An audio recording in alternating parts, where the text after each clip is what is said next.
Today we're going to talk about the 6 most common sources of holiday stress. What is it supposed to really feel like? Is it supposed to be pleasant and enjoyable for everybody that comes? Yeah, absolutely. But holiday stress can plague even the calmest of people. The reasons may be different, but the stress is the same. Holiday stress leads to irrational behavior, impulsive decisions, and loads of regret. That's about to change because we're going to give you 6 common sources for holiday stress and how you can combat those so that you can enjoy the holiday season and so can everyone with you, just like you deserve to. But before we do that, if you haven't already, get our 3-step guide to reducing your stress this week.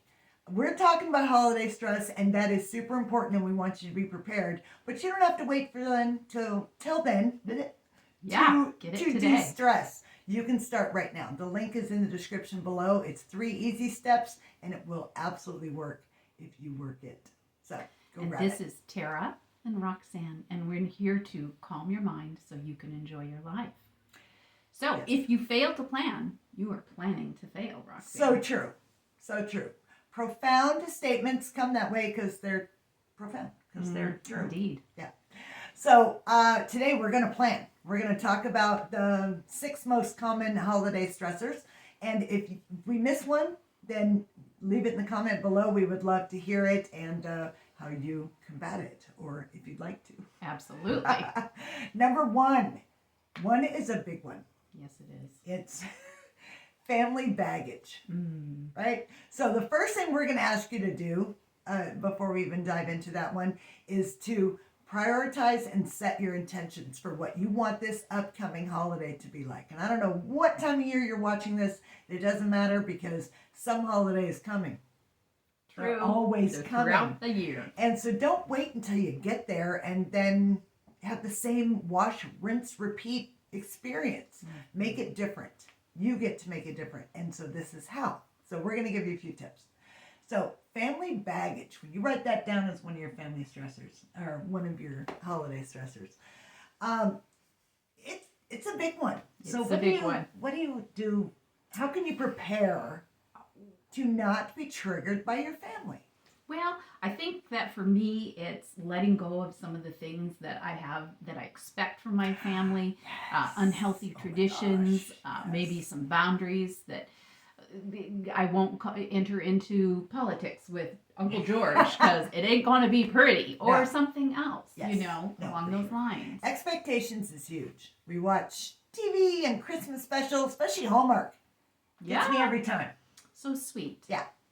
Everybody's in the snow, nobody's cold, and everybody's in love. I mean, it's fantastic. My nose turns red, I start running, and I'm not. So, yeah. So short answer is, it's not a Hallmark movie. This is real life, and our families aren't always. So our expectation isn't always going to get met, and that will cause stress. Absolutely. Unless you realize that that's more of a fantasy or a wish, and you try to carve out as much as you can and appreciate what you have, not what you wish would be. So the way to do that is to choose your favorite, choose your boundaries with, like she said, with conversations that you're going to get into with people, right? Keep yourself busy. Yeah. If you have to go to a family function, this is my personal trick, which I enjoy doing. Play with the dogs, play with the kids, help offer to clean up. You'll do all the dishes, you'll pack up all the leftovers. You're busy, you're contributing, and yet you're not sitting there engaging in conversations when you know something that's going to be said is going to make you just cringe or make your skin crawl or something. Exactly. Right, yeah. So that is a big one. And sometimes you have to look at your family traditions and maybe not participate in all of them if they are not good for you. Not with anger or push against, just with a healthy boundary of, we do this every year, guys, and this doesn't make sense for me. It doesn't make me feel good, especially if it's like Thanksgiving or something. It's the beginning of the holiday or whatever holiday it is for you. Don't subject yourself to it. Send love, offer a centerpiece, right? You could send something. You could do whatever you're comfortable in doing and participate in that way. So, yeah. Another one that kind of rolls in with this is time. The Yes. amount of time can get so stressful when you are overscheduled and can underproduce. So true. like you had just said, without guilt, saying no to certain activities Yeah. so that you can keep that schedule manageable and enjoyable. Absolutely. Absolutely. There's just not enough, I mean, everybody wants to connect during the holidays, which is fantastic. That's the point, right? Is to show somebody your love and appreciation, and you start to miss them, and you kind of think about them every year at the holidays. But, I mean, how great would it be if you could sit and have a 2-hour lunch with that person in August? Because you don't necessarily have so much time in November. So plan ahead. Like, Absolutely. we're happy to be recording this in October, but it can be any time. And then let's say you're celebrating Christmas or Hanukkah or any of these in a couple of months. Call them now and say, I would just love to see you. I was thinking about you. Make a list of all the things, if time is your stressor, of all the things you have to do, and see where you can eliminate some of those. But yet give your all to when you are there, or what you do choose. But the trick is to do that with no guilt. Right. Yeah. So you can be present in the moments and enjoy them as they come, and you Yeah. plan them. And so, so make a list and do it, prioritize, and let some things go, but with love, because that really helps. That helps your guilt a little bit. So what's another big holiday stress? We have family, time, money. Yes. Oh my gosh. Yes. So that's one of our biggest stressors all year long, honestly. In life, right? let's face it, that's a whole subject on its own. It really is. But within, you're looking and you're going, okay, well, I take the last paycheck I have before Christmas because I have things to do, and now I only have X amount, and then I feel bad, and really it makes the person you're giving to feel a little uncomfortable as well, because you're like, I'm so sorry that I wanted to do this, but I don't have that, and so they're just like this.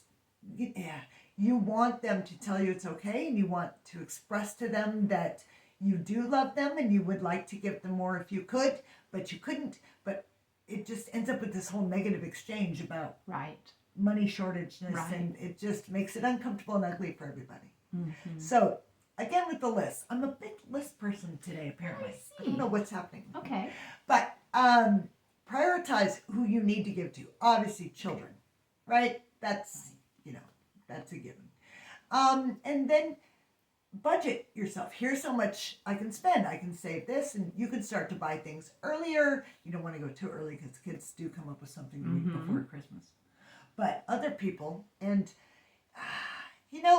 for me, it gets with money in the past. I don't know about you, but the bigger my circle gets, the more I stress about money. Right. Because everybody can get a candle, but nobody's getting anything good.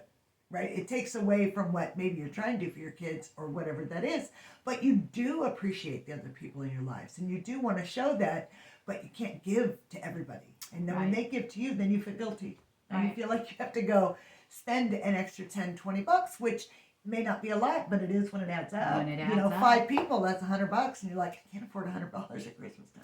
Well, honey, that goes into the next one, which is giving the right gift. And I wish I was better at this, but sometimes planning ahead in a year and kind of collecting things for people throughout the year to get to Christmas is a good way to do that. You're not as stressed, and you can. My daughter is exceptionally good at that. She listens to you throughout the year, and she goes, "Ooh, so-and-so said that." And come Christmas, we go, "Oh my gosh, how did she remember?" So that's a good way to do that. So you're saying maybe pick up something in June? Absolutely. Okay. Hey, that would help with your time one and the money one. And Yeah. And the getting the right gift thing. And getting the right gift, because she listened to you say, "Ooh, I love that, but I don't have the money for it." By golly, then it appears. Right. No, that's a great one too. What now? I got a question with that. What happens if you do end up getting it for yourself? She's mad at you then and says, "Why'd you do that?" Okay. Well, there you go. Fair enough. But that is a good way. So prioritize who you need the gifts from, and maybe give gifts to, when it comes to money. And then maybe get creative with everybody else, because you can still show appreciation and love and give them a piece of you in a different way. So you can buy them ahead of time, which I think is fantastic. I'm That's not quite that organized, but I try. That's a great idea, though. It is, but you've mentioned before really thinking specific Yes. Yeah. about that person. That's with the greatest gift. But I just want to have one more on the money thing. Maybe you could make them something. Maybe you could True. make a meal for somebody, or make a plate of cookies, or spend some time with them. It doesn't have to be a store-bought gift for everybody. Absolutely. Or even a heartfelt card. I mean, really, when you take the time and write in there how much you appreciate somebody, they would much rather have that than some potpourri in a little dish. Absolutely. Right? I mean, I would. I would think too. most people It's very would. touching. It would mean more. And that's the whole point anyway, isn't it? Mhm. To show somebody, it's a physical expression of how much you care about them. Absolutely. So, but as she touched on, right back down to giving the right gift, because that rolls right into that. That is another really big stressor. I was surprised when I asked people about their holiday stresses how often that one came up. But it makes sense. It totally makes sense. It's tricky because you want to be the one to give them that you want. You love this person. They're your child. They're your family. They're your really close friend. They've been there for you. And all these good feels come out during Christmas, right? Back to the Hallmark movies. Mm-hmm. Brings all that out. And so you really want to make them happy. As happy as they have. And touch them like they've touched you. So you want to give them the gift that just go, yes. Oh my God, that's the best thing ever. Yes. And so the stress of what if I didn't get the right thing? What if they don't like it? Then you're watching their face like this. It can be stressful. It can be very Have you ever felt that one? Yes. Have you? Yes. It surprises me. No, It no, just- I live with the queen of giving. Remember my Oh, daughter. So yeah. then when I give her something, I'm like, did she really like it? And then I worry. Right. So here's what I do for that one. And then she can share or not. But I really get out of myself and focus on that person and say it out loud or whatever. Usually it works better when I'm bouncing it off another person. But go, okay, what does this person do? What do they really like? What do they do in their time? What are they? Walk through a typical day in that person's life. And what could possibly make that easier in some way or enhance it in some way or take a burden off. Like, they pay for something all the time. Like, obviously for a teenager who's driving, or in early 20s, you'd give them a gas card, right? Like Right. something like that. I'm oversimplifying. But if you don't know them very well, and you go, what do they do? They drive around a lot. Well, there you go. So that was overly simplistic. But really, if you get out of you and into someone else and kind of put their shoes on, so to speak. That Absolutely. used to be the old saying, right? Walk a mile in someone else's shoes. Mm-hmm. Then you are going to have a little insight. And then pick that feels right to you, whatever that is you're going to get them. Try to, and I always decorate them. Like, I'll take maybe a gift and then, Make it very beautiful. or kind of make it unique and Sure. funny and stupid. But that's fun for me to watch Right. them unwrap it. So then you just go, I've done the best I can. You can be settled with that and call it a day. And know that it was given in the spirit which you intended. Absolutely. And that's all you can do. That's all you can do is Yeah. give from the heart what you think is best. Yes. So give them the love and attention and in that decision making, and then let that go. Move on to something else. Absolutely. So time. Time is a big one in the holidays, isn't it? Why do we do everything In chunks. We talked a little about time before, but we did. yes, it's still We the traditions of events and Yeah. we always go to the Nutcracker. Is it necessary to go to the Nutcracker every year, or is Right. do we make ourselves a little insane trying to fit in traditions and events and fill the time? That's, I think, the tough part. So traditions is a big one for me because we get traditions because, just simply by definition, it means it's something you do all the time at the same time of year in the same way. And it's passed down from generation to generation typically. Mm-hmm. Now, each generation tries to add on and create their own little traditions, which is perfect. Mm-hmm. It's as it should be. But then what you end up with is a laundry list of traditions. Right. So it's a good idea to honor those that have come before you and the spirit in which they were created, for sure. And the reason they were created, and have that memory and that piece of your family and of yourself, and that's fantastic. Right. but question whether they are working for you right now. Otherwise, I really doubt great grandma and grandpa created this tradition just so you could be stressed about it. Right. 50 years later. That kind of debunks the spirit of it anyway. Mm-hmm. And so sometimes they have to be eliminated, or sometimes they can be revamped. Or they can be Right? simplified. I'm Yes. still a card sender. I've Yes. lived so many places and I have friends throughout the United States. And it's the one time a year I will type up a little, it fits in my card, and I will print out my labels and I will send those cards because I don't have everyone's email, or I would just do an e-card. Sure. But it's the time of year to connect with them and let them know I think of them. And So how's that different than you used to do it? Or have you always done used it to that way? hand write them all and used to hand write inside all the cards, and unfortunately now you kind of get my synopsis of life and then I might say something briefer. It's like It the just Cliff makes it Notes? manageable. Kind of like. You get the point. Yeah. But it had to be revamped, right? I mean, It that's did. just, I had and to that's the shorten thing. that up. Yeah, it's okay to. You're not disrespecting anybody in our view, anyway. I mean, you do you, but to really sit down and look at it and look at the processes of each thing and say, is there a way to do this simpler to where I can enjoy it and honor the spirit in which it was created and it's intended? Or does it maybe just have to go, or maybe replace it with something new? Right. I was, the first year that I met her, I actually canceled Thanksgiving. You did. I did. It was amazing. It was awesome. So my kids went to their dads and I just went, she's not doing it. Just not doing it. And that power and that decision of not doing it was fantastic. I think I had like frozen egg rolls or something. But you were a It was happy great. girl. I was by myself watching a movie in my robe. It was awesome. Just simply the decision to make that power, and now the power to make that decision. And now I do them, but they look different. It doesn't look the same. I'm not in there for 12 hours so people can Right. sit and then I can feed them and then clean for another 4. No. Turns out not so fun for Roxanne when she does that. So Roxanne doesn't do that anymore.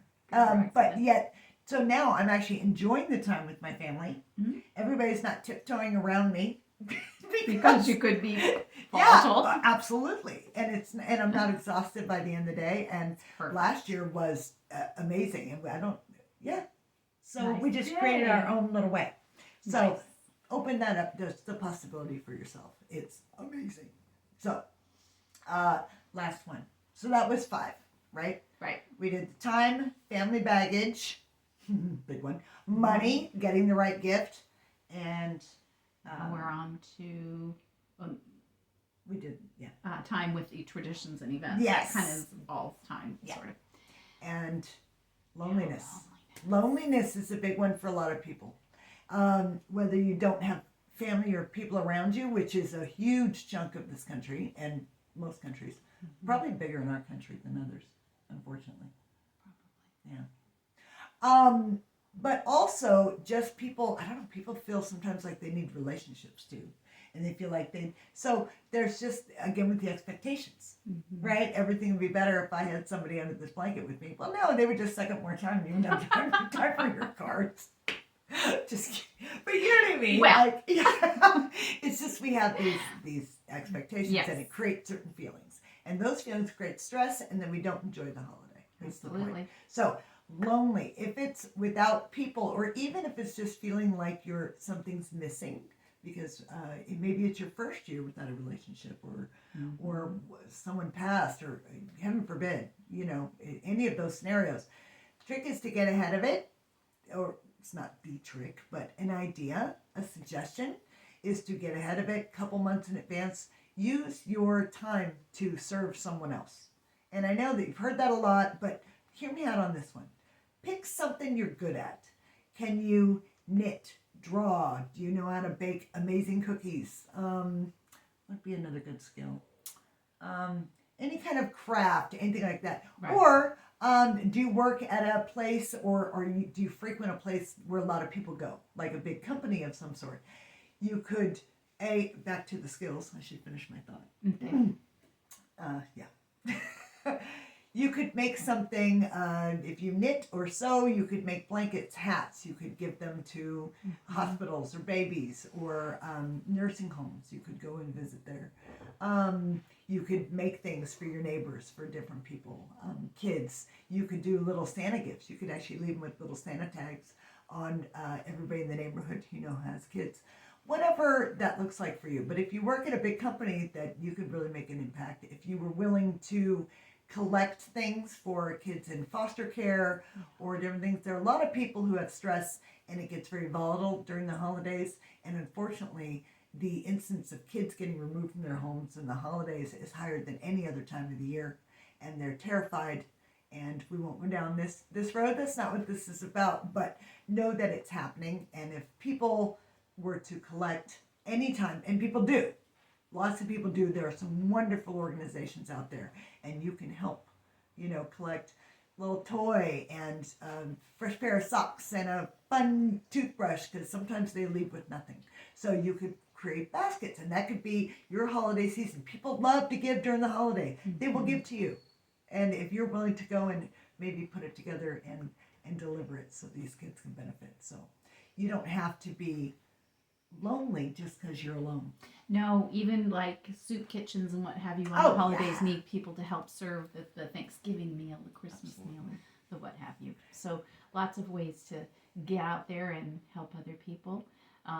Take care of yourself, be kind to yourself, nice to yourself, especially if you feel lonely at the holidays, and surround yourself with whatever is going to make you feel better. Yeah. I agree. So these are just some tips from us for the 6 biggest triggers of holiday stress. Which again, I mean, so many people have stress all year long. Why make it worse in the holidays? You know it's coming. Get ahead of it. Let's do something about it. Prioritize, make a list, and identify your biggest stressors. That's job 1. Write down. We use 6 here, but they could be anything. In fact, let us know, because we would love to help people with those if we miss something. And I'm sure we did. Quite possible. Yeah. And then make a list and make an intention and prioritize how you want it to feel, what you want it to look like, and what you're willing to do as far as expending your time and your energy and your focus. Absolutely. Yeah. Your family would much appreciate you joining in and being healthy and happy and creating a memory with you than having you all stress and open the perfect present. I guarantee you. And don't forget about that 3-step guide. Yes. That has 1 week to de-stress. It's got some simple tips in there. It's our gift to you. It's quick, it's easy. Pick what works for you, but get going on that, and that'll help you lead into the holidays that way. That's a good idea. Do that first. Get all relaxed. Get some de-stress. Then make a plan, an intention for what you're going to do for the holiday. That'll be perfect state of mind. Because you'll already be chilled out. All right. Yeah. Thank you so much. Let us know in the comments or an email, whatever, what your holiday stress is, what you have done about it, or what you plan to do about it this year. And remember, we're here to help you calm your mind so you can enjoy your life. I love that. Bye.